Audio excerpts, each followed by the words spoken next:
हम आज हमारी 12th फिजिक्स के अध्याय 7 को आरंभ कर रहे हैं, जो कि है प्रत्यावर्ती धारा, अल्टरनेटिंग करंट। देखिए, डीसी करंट, अब तक आप जितना भी पढ़ते रहे हैं करंट इलेक्ट्रिसिटी में, पूर्व के अध्यायों में आपने पढ़ा है, वो सब डायरेक्ट करंट कहलाती है। डायरेक्ट करंट वो जिससे आपका मोबाइल चल रहा है, डायरेक्ट करंट वो जो बैटरी से हमें मिलती है, जो सेल से हमें मिलती है। तो सेल से प्राप्त धारा डायरेक्ट करंट होती है, जिसको हम दिष्ट धारा कहते हैं। ये बैटरी और सेल से हमें प्राप्त होती है। पिछले जितने चैप्टर आपके हैं उनमें आपने डीसी को ही पढ़ा है। ओम्स लॉ पढ़ा आपने, किरचॉफ के नियम पढ़े, करंट इलेक्ट्रिसिटी पूरा चैप्टर आपने पढ़ा है। गतिमान आवेश एवं चुंबकत्व में भी आपने जो धारा पढ़ी है वो डायरेक्ट करंट है। विद्युत चुंबकीय प्रेरण जब आप पढ़ रहे हैं तब आपने प्रत्यावर्ती धारा जनित्र को पढ़ा है। जब एक कॉइल मैग्नेटिक फील्ड में मूव करती है तो उसमें प्रेरित धारा उत्पन्न होती है। वही कॉन्सेप्ट अल्टरनेटिंग करंट की है। तो देखिए, दिष्ट धारा वो धारा होती है जिसकी दिशा समय के साथ नहीं बदलती, लेकिन परिमाण इसका बदल सकता है, परिमाण में चेंज हो सकता है। इसका मान कम या ज्यादा हो सकता है, लेकिन इसका डायरेक्शन टाइम के साथ चेंज नहीं होता। उसको डायरेक्ट करंट कहते हैं। ये इस तरह से इसका करंट का डीसी का ग्राफ आता है। देखिए, आपको ये स्ट्रेट लाइन दिख रहा है, ये एक सीधी रेखा आती है टाइम के साथ। इसमें इसका मान चेंज हो सकता है, लेकिन डायरेक्शन यही रहेगा, दिशा नहीं बदलती। तो इसको हम कहते हैं दिष्ट धारा। ये डीसी की परिभाषा है, इसको आप नोट कर लें। डीसी का जो सिंबल है आप अब तक यूज करते रहे, ये सेल का सिंबल है। इसमें जो बड़ी वाली लाइन है ये पॉजिटिव होती है, छोटी वाली नेगेटिव होती है। इसमें और लाइंस बना दी जाएं तो वो बैटरी का सिंबल होता है। तो डीसी सोर्स का जब हम सिंबल लगाते हैं, संकेत बनाते हैं किसी सर्किट में, विद्युत परिपथ में, तो हम इस तरह से उसको प्रदर्शित करते हैं। अब बात आती है अल्टरनेटिंग करंट की, जो कि इस चैप्टर का नाम है प्रत्यावर्ती धारा। देखिए, हमारे घरों में जो धारा सप्लाई हो रही है, जिससे हमारा पंखा चल रहा है, जिससे हमारा फ्रिज चल रहा है, जिससे आपका कूलर चल रहा है, एसी चल रहा है, ये सब अल्टरनेटिंग करंट है। देखिए, घरों में हमारे पास दो तरह के उपकरण होते हैं। एक उपकरण इलेक्ट्रिकल इक्विपमेंट कहलाते हैं और एक इलेक्ट्रॉनिक कहलाते हैं। इलेक्ट्रॉनिक उपकरण एक्चुअली में डीसी से चलते हैं। आप सोचते होंगे मोबाइल में चार्जिंग का हमने प्लग लगाया और मोबाइल चार्ज होने लगता है, लेकिन मोबाइल चार्ज होता है तो वो एसी को डीसी में कन्वर्ट करने की डिवाइस है चार्जर में, ठीक है। ट्रांसफार्मर के साथ डायोड लगा हुआ है। इन सारी चीजों को आप आगे पढ़ेंगे। तो वो डीसी से चलता है। इलेक्ट्रॉनिक आइटम डीसी पे बेस्ड होते हैं, लेकिन इलेक्ट्रिकल आइटम जैसे आपको फ्रिज दिख रहा है, ये फ्रिज जो है वो एसी से चलता है। तो घरों में जो सप्लाई होती है, जो तारों के माध्यम से हमारे पास आती है, वो अल्टरनेटिंग करंट है, ठीक है। अल्टरनेटिंग करंट को क्यों ज्यादा है या ज्यादा इसका उपयोग होता है, उसका कारण यह है कि एसी जो वोल्टेज है उसको ट्रांसफार्मर की सहायता से आसानी से हम एक वोल्टता से दूसरी वोल्टता में बदल सकते हैं। यानी यदि कम वोल्टता है, निम्न प्रत्यावर्ती विभव को हम उच्च प्रत्यावर्ती विभव में बदल सकते हैं ऊंचाई ट्रांसफार्मर की मदद से, और अपचाई ट्रांसफार्मर की मदद से हम हाई वोल्टेज को लो वोल्टेज में कन्वर्ट कर सकते हैं। और दूसरा इसका फायदा यह है कि लंबी दूरी तक इसका भेजना, इसका संप्रेषण आसान होता है और यह डीसी से कम खर्चीला है। इसलिए प्रत्यावर्ती धारा का विश्व स्तर पर उपयोग किया जाता है। हमारे घरों में जो प्रत्यावर्ती धारा की सप्लाई है वो 50 हर्ट्ज है, 50 साइकिल पर सेकंड है। तो एसी की सबसे पहले आप डेफिनेशन समझ लें। वो ये है कि वह धारा जिसकी दिशा और परिमाण दोनों समय के साथ आवर्ती रूप से पीरियडिकली बदलते हैं, उसको कहते हैं प्रत्यावर्ती धारा। इसका मतलब क्या हुआ? डायरेक्शन भी चेंज होगा और इसका मैग्नीट्यूड भी चेंज होगा। ये आधे चक्र में धनात्मक होती है और आधे चक्र में ऋणात्मक होती है। प्रत्यावर्ती धारा का एक पूरा चक्र ये है। इसमें ये जो पीक आपको दिख रहा है ये पॉजिटिव पीक है, ये धनात्मक चक्र कहलाता है और ये ऋणात्मक चक्र कहलाता है। ये दोनों चक्र मिला के प्रत्यावर्ती धारा का एक चक्र पूरा होता है। तो टाइम के साथ आप इसका वेव डायग्राम देख रहे हैं, तो इसमें ये 0 से पहले प्लस में मैक्सिमम होती है, अधिकतम होती है, फिर न्यूनतम होती है, फिर नेगेटिव साइड में ऋणात्मक में अधिकतम होती है और फिर शून्य होती है। तो दो बार इसका मान एक चक्र में अधिकतम होता है, एक बार पॉजिटिव पीक में, एक बार नेगेटिव पीक में। इसका मतलब यह है कि 50 साइकिल यदि पर सेकंड हमारे घरों में आवृत्ति है तो 50 बार एसी प्लस होती है और 50 बार माइनस होती है। जो बल्ब है वो 50 बार जलता है और 50 50 बार बुझता है। सवाल ये, लेकिन हमें तो जलता दिखता है, कारण हमारी दृष्टि निर्बंधता है, हमारी आंखों में उतनी शक्ति नहीं है कि इतनी ज्यादा हर्ट्ज की आवृत्ति के फ्लक्चुएशन को वो समझ सके, इसलिए हमें बल्ब जलता दिखाई देता है। अब एसी का सिंबल क्या होता है? एसी को आप बहुत सारे सर्किट आप पढ़ेंगे, उसमें एसी सोर्स को आप लगाएंगे, एसी प्रत्यावर्ती स्रोत को आपको लगाना पड़ेगा, तो इसका सिंबल क्या होगा? ये ऐसा, इस तरह से एस बना देंगे हम, तो ये क्या हो जाएगा? एसी का सोर्स हो जाएगा। बहुत सारे सर्किट इस पूरी यूनिट में आपको पढ़ना है, सर्किट थ्योरी ही है। ऐसा सर्किट जिसमें प्रतिरोध केवल लगा हो और उसके सिरों पर एसी वोल्टेज लगा हो, तो कितनी धारा बहेगी, उसमें कलांतर क्या होगा। केवल कैपेसिटर वाला सर्किट, संधारित्र लगा हो, केवल इंडक्टर लगा हो यानी कॉइल लगी हो, प्रेरकत्व जिसको कहते हैं, फिर 2 वाले आरसी सर्किट, एलसी सर्किट, फिर 3 वाले एलसीआर सर्किट, इन सारों का अध्ययन हम इस चैप्टर में करेंगे, आप करेंगे। तो एसी को का जो समीकरण होता है प्रत्यावर्ती धारा का, वो समीकरण ये है, I बराबर I suffix m sign omega t। ठीक है, इसको इस तरह से भी लिखा जाता है, I बराबर I not sine omega t, जिसमें IM जो है इस धारा का अधिकतम मान है या शिखर मान है, मैक्सिमम वैल्यू है इस करंट की, या I नॉट। IM और I नॉट दोनों एक ही चीज है। ओमेगा कोणीय आवृत्ति है कुंडली के घूमने की। देखिए, एसी और प्रत्यावर्ती, एसी धारा का आपने समीकरण देख लिया, वैसे ही समीकरण प्रत्यावर्ती वोल्टेज का होगा। अब पहले इसकी डेफिनेशन देख लें, बिल्कुल वैसे ही, वह वोल्टता या वोल्टेज जिसकी दिशा और परिमाण दोनों समय के साथ आवर्ती रूप से बदलते हैं। प्लस होता है, माइनस होता है, फिर प्लस होता है, फिर माइनस होता है, ये पीरियडिक हो गया। 11th में आपने आवर्ती गति पढ़ी है, जब समय के साथ गति दोहराई जाती है तो उसको आवर्ती गति कहते हैं, पीरियडिक कहते हैं। तो यहां भी ये पीरियडिकली अपने साइन को चेंज करती है, ये प्लस, ये माइनस, फिर ये प्लस, आगे फिर यहां क्या आ जाएगा? माइनस आ जाएगा। तो ये दिशा बदलता है। तो वोल्टेज का समीकरण कैसे आप लिखेंगे? V equals to VM sine omega t। इसमें ये VM शिखर मान है या अधिकतम मान है, या इसको आप लिख सकते हैं V equals to V naught V0 sine omega t। अब इसके और तरीके हैं वोल्टेज को लिखने के, वो क्या है? देखिए, एक समीकरण तो आप ये ध्यान रखें, V equal to VM sine omega t, आपकी बुक में आपको यही मिलेगा, या आप इसको लिख सकते हैं V equal to V naught sine omega t। अब देखिए, ओमेगा कुंडली के घूमने की कोणीय आवृत्ति है या कोणीय वेग है। देखिए, अल्टरनेटिंग करंट का जनरेशन हमने पिछले चैप्टर में विद्युत चुंबकीय प्रेरण में पढ़ा है, जनित्र पढ़ा हुआ है। तो कुंडली जब चुंबकीय क्षेत्र में घूमती है तो उससे प्रेरित धारा उत्पन्न होती है, वही प्रेरित धारा जिसका दिशा बदलती है वही एसी जनरेटर में उत्पन्न होती है, वही एसी कहलाती है। तो कुंडली एक चक्र पूरा करने में जितना समय लेती है उसको उसका कहते हैं आवर्तकाल। तो कोणीय वेग का सूत्र क्या होता है? कोणीय विस्थापन बटे समय। तो एक चक्कर में जो कुंडली घूमेगी तो केंद्र पर कितना कोण बनाएगी? 2 पाई रेडियन, 360 डिग्री, और एक चक्कर घूमने में लगा समय क्या होगा? Capital T. ओमेगा बराबर होता है थीटा अपॉन टी। थीटा की वैल्यू क्या हो गई? 2 पाई, और टाइम की वैल्यू क्या हो गई? Time period capital T.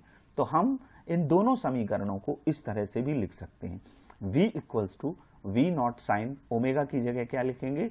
2 pi upon t into t. ये आवर्तकाल है और ये उस इंस्टेंट ऑफ टाइम है, वो क्षण है जिस पर हमने इस वोल्टेज को लिखा है। देखिए, जब भी आप एसी सर्किट करेंगे तो वोल्टेज का सूत्र लिखेंगे V equal to V naught sine omega t या VM साइन ओमेगा टी। यहां पर जो भी है वो इंस्टेंटेनियस वैल्यू है, उस क्षण पर वोल्टेज का मान है, तात्क्षणिक मान है, ये टोटल मान नहीं है। उसका औसत मान तो 0 होता है, उसके लिए हम RMS निकालते हैं। तो सबसे पहले कुछ पदों को आप समझ लें जो इस पूरे चैप्टर में आपके काम आएंगे, वो कौन कौन से हैं। इसी तरह से प्रत्यावर्ती धारा के ये समीकरण हो जाएंगे, ऐसे ही 2 पाई अपॉन टी हम ओमेगा की जगह लिख देंगे। सबसे पहले हम समझते हैं आयाम या शिखर मान, जिसको अधिकतम मान कहते हैं। तो प्रत्यावर्ती धारा के अधिकतम मान को उसका शिखर मान या आयाम कहा जाता है। मैंने जैसे कि कहा, प्रत्यावर्ती धारा या प्रत्यावर्ती वोल्टेज एक चक्र में 2 बार अधिकतम होता है, एक बार प्लस में और एक बार माइनस में। तो यहां ये जो इसका पीक है, ये जो वैल्यू है वोल्टेज की, ये वोल्टेज का शिखर मान है, मैक्सिमम वैल्यू है, इसको हम VM कहेंगे। यही इसी तरीके से जो वेव डायग्राम बनता है वो करंट का बनता है, यहाँ आई लिख देंगे, तो यहाँ मैक्सिमम जो आएगा वो आई एम होगा या आई नॉट होगा। तो शिखर मान आई नॉट ध्यान रखें या आई सफिक्स एम, आई एम। इसी तरह वोल्टेज का हो जाएगा। आवर्तकाल को हम समझ लेंगे, दूसरी परिभाषा क्या है, प्रत्यावर्ती धारा एक चक्र पूर्ण करने में जितना समय लेती है उस समय को उसका आवर्तकाल कहते हैं। ये आवर्तकाल की सिंपल डेफिनेशन आपने आवर्ती गति में और वृत्तीय गति में 11th में पढ़ी है। तो ये समय कौन सा हुआ, जब कुंडली चुंबकीय क्षेत्र में एक चक्कर पूरा करती है, वही समय क्या होता है, आवर्तकाल। तो प्रत्यावर्ती धारा भी एक चक्र में उतना ही समय लेती है।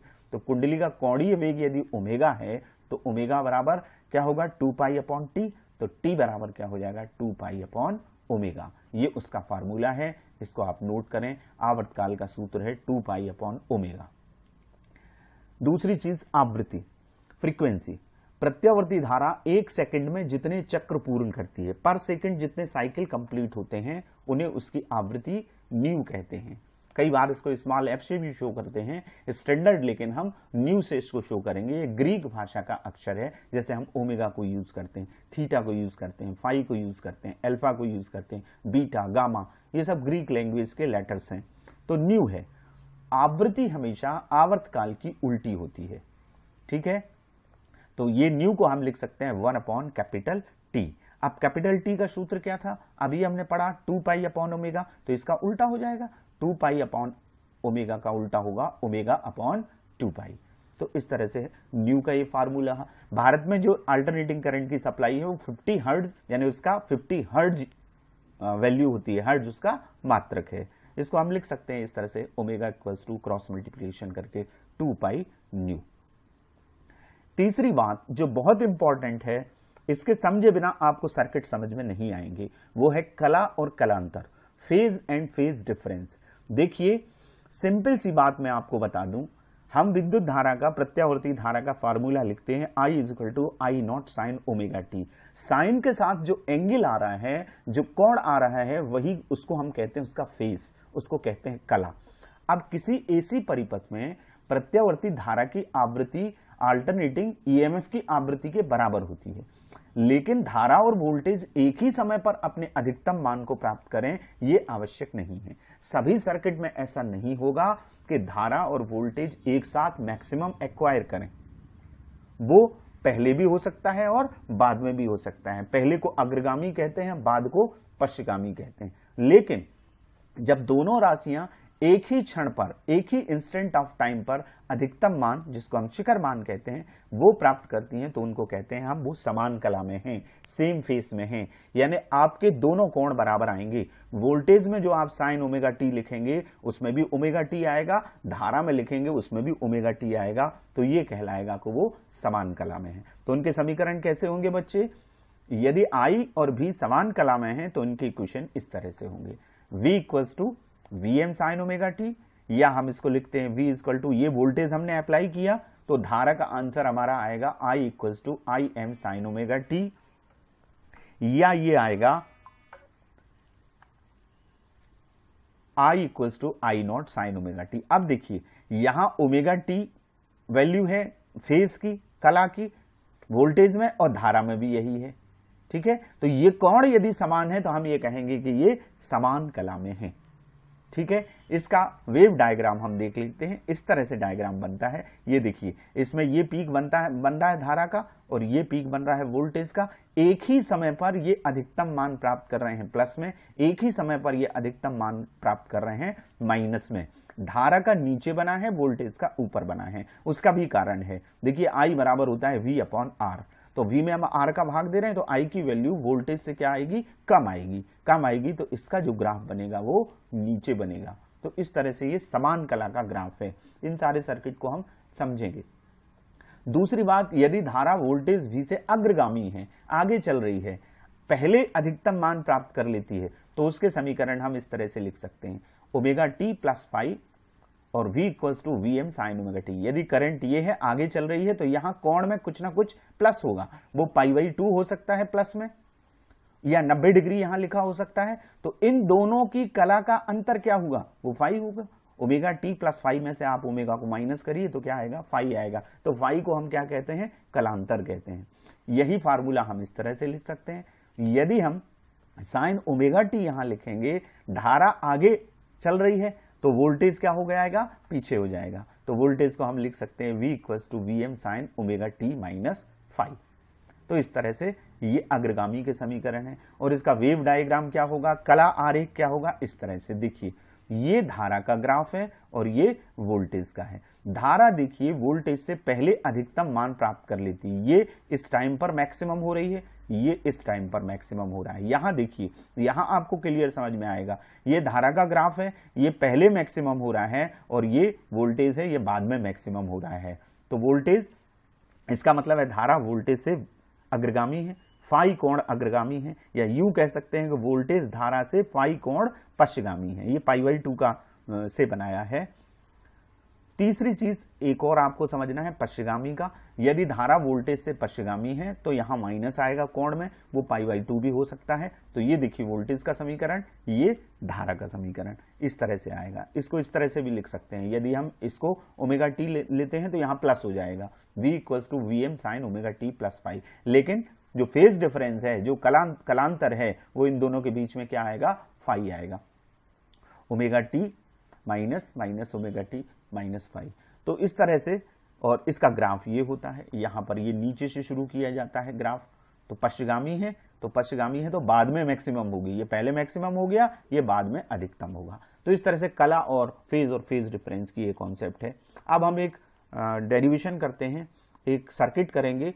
प्रतिरोध पर प्रयुक्त एसी वोल्टता में धारा कितनी होगी। प्रश्न ये आएगा कि केवल प्रतिरोध पर यदि एक एसी वोल्टेज लगाया गया है तो उसमें बहने वाली धारा का व्यंजक ज्ञात कीजिए। तो ये मान लीजिए एक ओमीय प्रतिरोध है R, इसके सिरों पर हमने एक वोल्टेज अप्लाई किया, एसी वोल्टेज। तो एसी वोल्टेज को हम अभी समझे कैसे लिखते हैं, V equals to v m sine omega t. किसी क्षण t पर, इंस्टेंट ऑफ टाइम पर, क्षण t पर बहने वाली धारा I है। तो प्रत्यावर्ती वोल्टेज का सूत्र क्या लिखा हमने, V equals to v m sine omega t. अब हम जानते हैं कि यदि धारा I हो तो ओम का नियम आप पढ़े हैं, I equals to v upon r होगा। ये हमारा फर्स्ट इक्वेशन, ये हमारा सेकंड इक्वेशन। फर्स्ट से आप इस वैल्यू इसमें रख दीजिए तो ये आ जाएगी I equals to v m sine omega t upon r. ये Vm अधिकतम मान है, ये कांस्टेंट है, और R भी स्थिर रहेगा, कांस्टेंट है। तो Vm अपॉन R की जगह हम लिख सकते हैं Im। ये Im जो है ये धारा का शिखर मान कहलाता है, इसके बारे में पहले चर्चा हो चुकी है। तो Vm अपॉन R की जगह हमने क्या लिख दिया, Im लिख दिया। अब आप इन दोनों समीकरणों को देखिए तो आप देखते हैं वोल्टेज हमने अप्लाई किया, एसी वोल्टता लगाई, V equals to v m sine omega t, और सर्किट में हमें ओम्स लॉ से या किरचॉफ का लूप नियम लगाएं तो हमें ये फार्मूला बिना I equal to I m sine omega t. आप इसमें देख रहे हैं ये दोनों के कोण समान है, यहां भी ओमेगा टी है, यहां भी ओमेगा टी है, यानी ये दोनों समान कला में है। यदि हम इसे आलेखित करें, यदि हम शुद्ध प्रतिरोधक के सिरों पर लगाई गई वोल्टता और धारा को समय के फलन के रूप में आलेखित करें, इस तरह से एक ग्राफ बनाएं, वो ग्राफ कहलाता है ज्यावक्रीय। ये साइनोसॉइडली ग्राफ है, साइन कर्व कहते हैं इसको, ये साइन वक्र है। तो इसमें V और I दोनों एक साथ जीरो अधिकतम और न्यूनतम स्थितियां प्राप्त करते हैं। ये ग्राफ आपको बनाना पड़ेगा। तो देखिए ये धारा का है, ये धारा मैंने कहा बाद में आएगी क्योंकि वो Vm अपॉन R होती है। जब किसी चीज का भाग देंगे तो इसकी वैल्यू वोल्टेज से क्या हो जाएगी, कम हो जाएगी। तो ये करंट का ग्राफ है, ठीक है, और ये धारा का ग्राफ है। इसमें देखें धारा और वोल्टेज एक साथ जीरो की स्थिति प्राप्त कर रहे हैं और एक साथ अधिकतम की और एक साथ न्यूनतम की। इसका मतलब क्या है, इसका मतलब ये है कि ये समान कला में है, इनका फेज समान है। तो यदि ये सिद्ध करने आता है कि सिद्ध कीजिए कि ओमीय प्रतिरोध वाले एसी परिपथ में एसी वोल्टेज और एसी धारा समान कला में होते हैं, तो आपको यहां तक करना है। यहां से ये प्रूफ हो जाएगा इस साइन कर्व से, इस ग्राफ से, ये उसका वेव डायग्राम कहलाता है कि वो सेम फेस में है। अब हम बात करते हैं प्रत्यावर्ती धारा की एवरेज वैल्यू की। देखिए आपने अभी समझा कि प्रत्यावर्ती धारा एक पूरा चक्र उसका ये होता है, ये प्लस का पीक और ये माइनस का पीक। ये आधे चक्र में पॉजिटिव है और आधे चक्र में निगेटिव है। इसका मतलब ये है कि एक पूर्ण चक्र में इसका औसत मान 0 होता है, एवरेज वैल्यू 0 होती है। हम इसको प्रूव भी करेंगे। देखिए एवरेज वैल्यू तो 0 हो गई, लेकिन आप घरों में जो धारा आ रही है वो कौन सी वैल्यू है, ये भी तो मन में प्रश्न उठता है कि वो है क्या। इन सूत्रों में जो आई है वो इंस्टेंटेनियस करंट है, उस क्षण की करंट है, ठीक है। आई नॉट जो है या आई एम है वो मैक्सिमम करंट है, अधिकतम वैल्यू है उसकी। एक और वैल्यू होती है जो हमारे घरों में मीटर से जिसको नापा जाता है वो IRMS कहलाती है, रूट मीन स्क्वायर वैल्यू। उसको हम आगे समझेंगे, पहले हम औसत मान को प्रूफ कर दें कि ये 0 होती है। तो हम इसके लिए क्या करते हैं, मान लीजिए किसी क्षण t पर परिपथ में बहने वाली धारा I है, तो फॉर्मूला तो हमारा होगा I = IM sin ωt। अब यदि हम ये मान लें कि बहुत अल्प समय dt में परिपथ में बहने वाला आवेश dq है, तो आप जानते हैं आवेश प्रवाह की दर को विद्युत धारा कहते हैं। तो इंस्टेंटेनियस करंट उस क्षण पर क्या आ जाएगी, I = dq/dt। इससे हम dq निकाल सकते हैं, क्रॉस मल्टीप्लिकेशन कर दीजिए, dq बराबर क्या आएगा, I dt। अब आप एक बात समझ लीजिए, ये तो यहां तक हम आ गए। यदि कोई राशि टाइम का फंक्शन है, यदि फलन टाइम का फंक्शन है, तो उसका एवरेज कैसे निकलता है, उसका इंटीग्रेशन करिए 0 to t टाइम पे और इंटीग्रेशन dt का भाग दे दीजिए, टाइम का भाग दे दीजिए। तो मध्यमान हम निकालते हैं तो उसका फार्मूला ये है। एवरेज को, औसत को इन दो कोष्टकों में लिखा जाता है, या सिंपली आप एवरेज लिख सकते हैं। आई एवरेज निकालेंगे तो आई के बगल में ए भी लिख देंगे तो आई एवरेज हो जाएगा। तो ये औसत निकालने का सूत्र है। फंक्शन जो कि t का फंक्शन है, कोई राशि है, इसका औसत निकालना है तो 1/T 0 to t लिमिट में इसका समाकलन करेंगे ft dt। इसको हम ft एवरेज भी लिख सकते हैं। इस फार्मूले का उपयोग करके हम औसत मान निकालेंगे। तो ये हमारे पास दो चीजें हुई, I = IM sin ωt, dq = I dt, और ये हमारा फार्मूला हुआ। अब हमें क्या करना है, ये एवरेज है, ये औसत है, औसत का सूत्र है, ये दो कोष्टकों के बीच में I लिख दीजिए, ये औसत मान है I का। इसको I सफिक्स ए भी लिख सकते हैं, तो आप कोष्टक ना लगाएं, तो यहां क्या लिख दें, ए भी लिख दें। लास्ट में हम आपको बताएंगे, आपकी बुक में आपको यही मिलेगा। तो 1/T 0 to t I dt, पूरा आवेश जो एक चक्र में प्रवाहित हो रहा है उसकी वैल्यू क्या है, I dt, ठीक है। तो इस पूरे आवेश को एक चक्र में निकालेंगे, I की वैल्यू इसमें रख देंगे। I की वैल्यू क्या है, IM sin ωt। IM constant है, अधिकतम मान है, इसको बाहर ले लीजिए। तो सिंपली sin ωt का हमें समाकलन करना है। अब आप जानते हैं, आप समाकलन पर गणित में आ गए होंगे, गणित वाले छात्र, लेकिन बाकी के छात्रों के लिए मैं बता दूं, ये समाकलन का सूत्र है।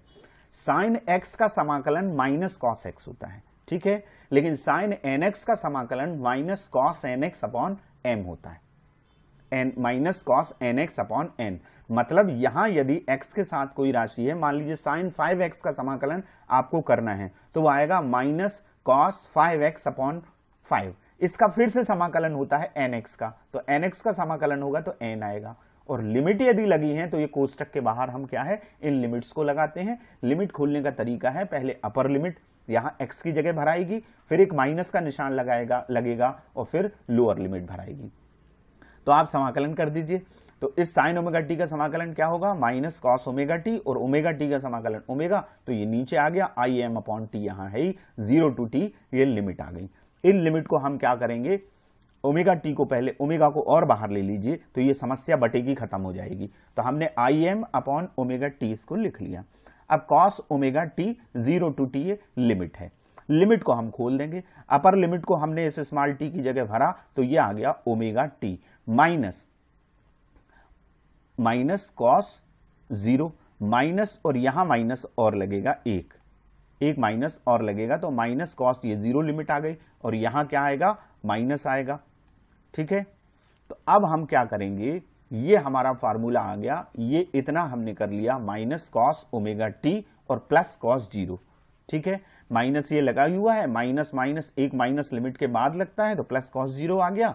अब t का मान आप जानते हैं, अभी आपने पढ़ा है 2π/ω होता है, तो इस कैपिटल T की जगह हम क्या रख देंगे, 2π/ω, ये जो कैपिटल T दिख रहा है, ठीक है। अब इसकी जगह भी रख सकते हैं, लेकिन यहां रखने की आवश्यकता नहीं, यहीं से हमारा काम चल जाएगा। इस ओमेगा से इस ओमेगा को हम कैंसिल कर देंगे।